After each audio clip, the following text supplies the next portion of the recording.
حکمی قەرەقۆش چییە؟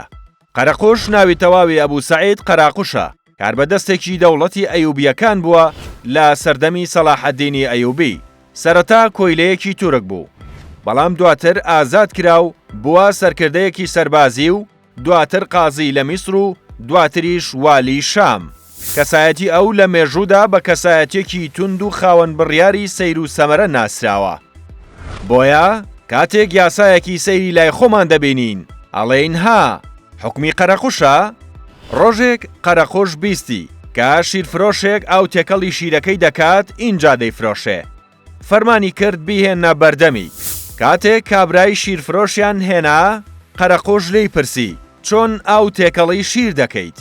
کابراوتی من تەنیا شیرەکە دەشۆمەوە. قەرەقۆشیش وتی تۆ پیاوێکی حەزت بە پاک و خاوێنی هەیە، لۆمەت ناکەم لەسەر ئەو کارە. هەر کەسێک لەمە و دواشکات لە تۆ بکات دەیخەمە زیندانەوە. لەوانەیە هەر کەسێک چیرۆکێکی لەم شێوەیەی گوێ لێ بێت تووشی سەرسوڕمان ببێ، بەڵام ئەم چیرۆکە لکێنراوە بە کەسێکەوە کە بەرزترین پۆستی هەبووە لە حکومڕانیدا. قەرەقۆش حاکمی میسر بووە لە سەردەمی دەوڵەتی ئەیوبیەکاندا.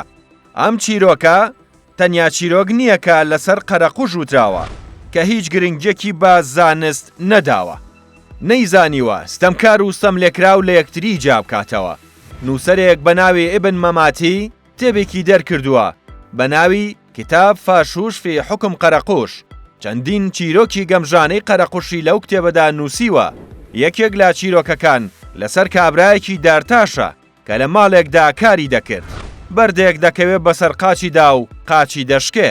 کابرای دارتاش شکات لە خاوەنی ماڵەکە دەکات.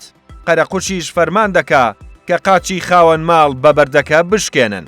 خاوەن ماڵیش دەڵێت تاوانی ئەو کەسەیە کە بیناکەی بۆ دروست کردوم، ئەو بیناکەی بە مەحکەمی دروست نەکردووە. کاتێک کابرای بەنایان هێنایە بەردەمی قەرەقۆش ئەویش وتی لەو کاتەدا کچێک جلێکی سووری لەبەردا بووە. سەرنجی منی بۆ لای خۆی ڕاکێشا، بۆیە ئەو بەردەم بە باشی دانەناوە. قەرەقوش ناردی بە شوێن کچەکەدا، ئەویش تاوانەکەی خستە ملی فرۆشیاری قوماشەکە. قەرەقۆش بڕیاریدا کابرای فرۆشیاری قوماشەکە لە سێدارە بدەن، بەڵام کابرای فرۆشیار هێندە باڵای بەرز بوو. کاتێک ملیان دەکرد بە پەتەکەدا قاچی لەسەر زەویەکە بوو. ئەوانیش بڕیاریاندا کورتترین پیاوکە لەو ناوەدا دەیبینن لە سێدارەی بدەن. زۆرێک هەن دەڵێن ستەمێکی زۆر لە قەرەقوش دەکرێت بە هەڵبەستنی ئەم چیرۆکانە بۆی، لەبەرەوەی قەرەقوش کەسێکی تورک بووە و میسری نەبووە. مانای قەرەقوش بە تورکی بەواتای هەڵۆی ڕەش دێت. حەزیان کردووە کەسێکی عەرەب دەسەڵاتداریان بێت نەک تورک. وەک دەڵێن لە ئاغیرە و حەسەد بردن پێی ئەم چیرۆکانەیان بۆ هەڵبەستووە. بەڵام خۆ لە ئێستادا لە کوردستانی خۆمان هەندێک یاسای حکوومەتەکەمان ڕێک دەڵێی حکمی قەرەقوشە. ئایا ئێوەش لەو بڕوایەدانین؟